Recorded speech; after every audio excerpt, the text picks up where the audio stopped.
how did you get into doing voiceover? You know what's so funny? So most of the things I do where I earn money all started out as fears. So acting, I loved, like I mentioned, I loved acting when I was younger. I never pursued it. Because again, I was like life, just I was on a different path and probably fear. But then I was like, man, I've always loved to act. So I'm going to look up, how do I audition for something? Just started Googling. I went and auditioned and got a role in a short film, went and filmed that. And then I was like, wow, this is really cool. And so then I started doing a little bit of research into voiceovers and thinking, why couldn't I do that? Especially because I speak Spanish, could do like a little bilingual voiceover thing. So I have a fairly big closet that I just turned into a voiceover studio.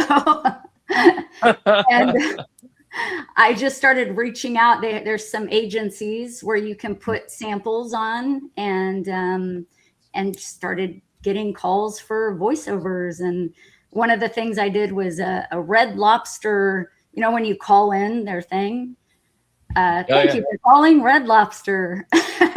and then in Spanish, right? ¿Dónde está la La langosta roja. Gracias por llamar.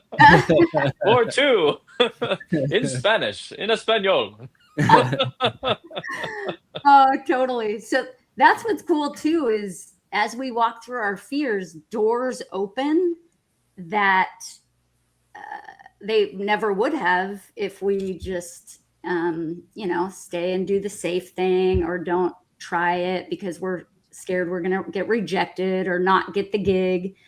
But what's cool is if you have that mentality of, I'm going to do one fear per year, and that's the challenge, so to speak, then the outcome really doesn't matter.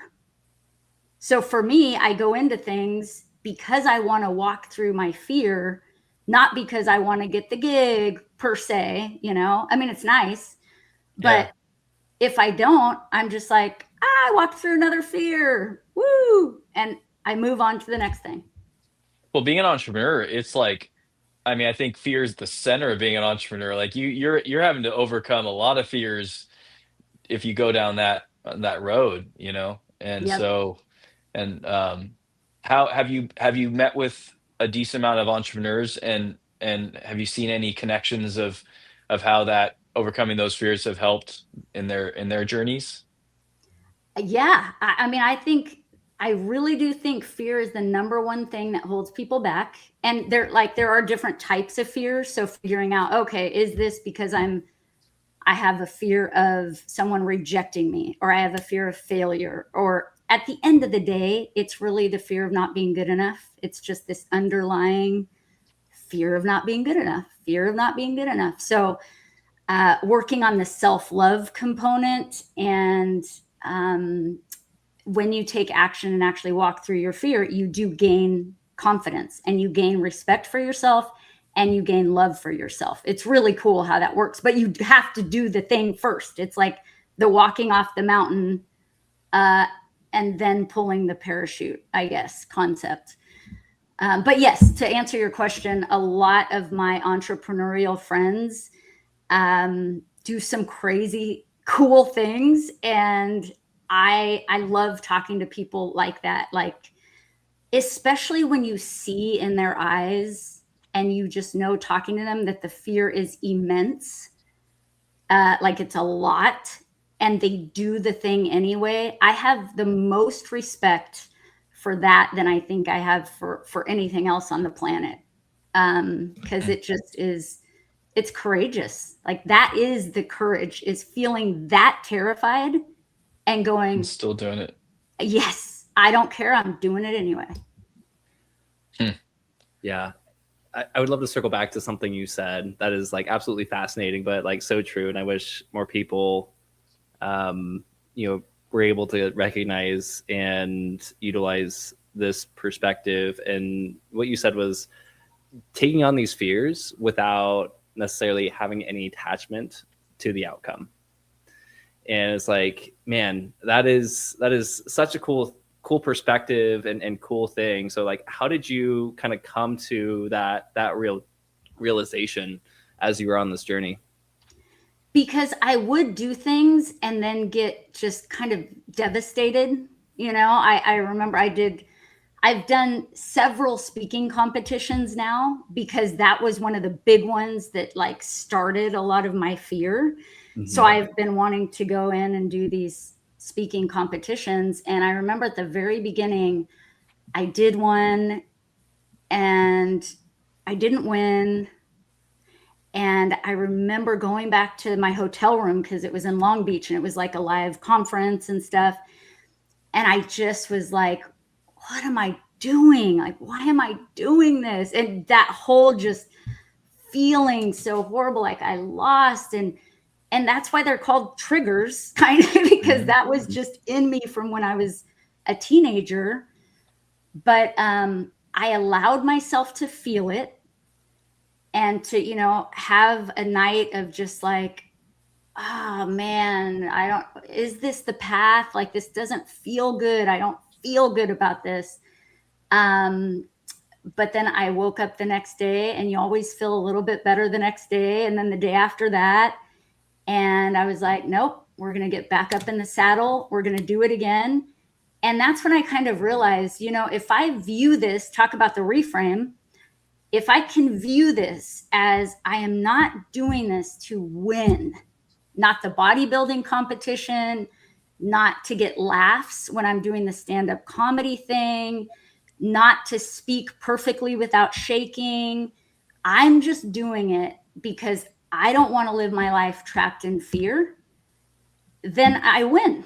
Like, it's a win. Like, I win no matter what. It doesn't matter. And then it's just a cherry on top. Like one speech competition, I actually did win. And the prize ended up being a keynote speaking tour to Kenya. Wow. I mean, of any of the ones to win, that was the one to win. And I was so grateful for being able to win at that moment, that all the rest of the times I had lost, I was like, good, I'm glad I lost those, because this wouldn't be as sweet and as beautiful to win this one. Love it. I think I can't remember who exactly said this, but there's a saying, either I win or I learn, I do not lose. Yeah. And I think it's, amazing that, and being able just to like go through a process, like with that openness, like you may fail the first time, you may fail the second time, it could be you fail the 100th time, right? But like, you're still on that journey and you're learning as you go. And I think there's so many people who are afraid to venture into entrepreneurship, or afraid to be a business owner, afraid to do whatever it may be. And they don't realize like it's going to be this like continual evolution, continual learning process. And you can't necessarily be super attached to the first, outcome. Like, it'll gradually evolve and develop over time. And I think like what you've shown, like taking on these fears, is like, yeah, it's all part of the journey, all part of the process, which is amazing. And you know what? I mean, having that mentality of, I don't care how many times I have to do, like, let's say it's a test that you have to pass to get a license for something. So like, I'm a court certified Spanish interpreter. I had to take this kind of intense test, and most people fail it the first time. This was while I was going through the separation and divorce too. So everything was just, topsy-turvy in my world. And I remember I took the test. I finally get the letter in the mail.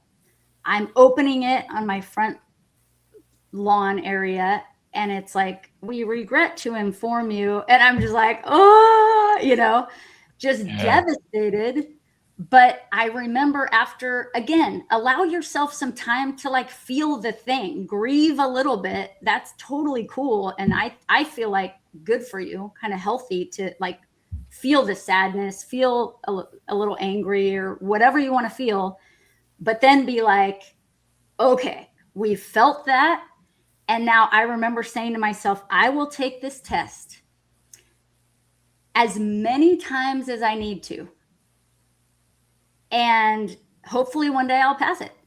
Maybe I won't, but I don't care. You can only take it twice a year and you have to pay a good amount of money to take it. I will take it as many times as I need to. And so having that kind of mentality, you can't go wrong in life. Like with that kind of mentality, you're not staying down. You're resilient. You're bouncing back up. And even if it's in unexpected ways, you know, maybe something else happens that you didn't see coming, but yeah, it's just great for character, I feel like. I love, fail. Like we fail and we're like, oh man, I'm crushed. I can't do that again. And then, but if you look at the acronym of what it really is, it's like just the first attempt in learning. It's same as the I win or I learn. But when a lot of things are about, changing the paradigm, right? Like, Yep. oh, I failed. No, actually, that was your first attempt in learning. Now did you grow? Did you learn something new? Yeah. So you didn't fail. You're better than you were yesterday. So you're making progress. That's all we need to measure, not the actual result of whether we failed or not. You just taught me something new. I had never heard of FAIL as that acronym, and I freaking love it. That's awesome.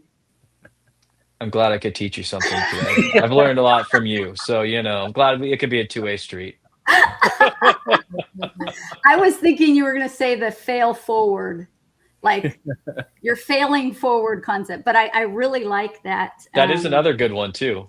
Yeah. There's a lot of good ones around that. Let's just re-quote everybody. Yeah, right.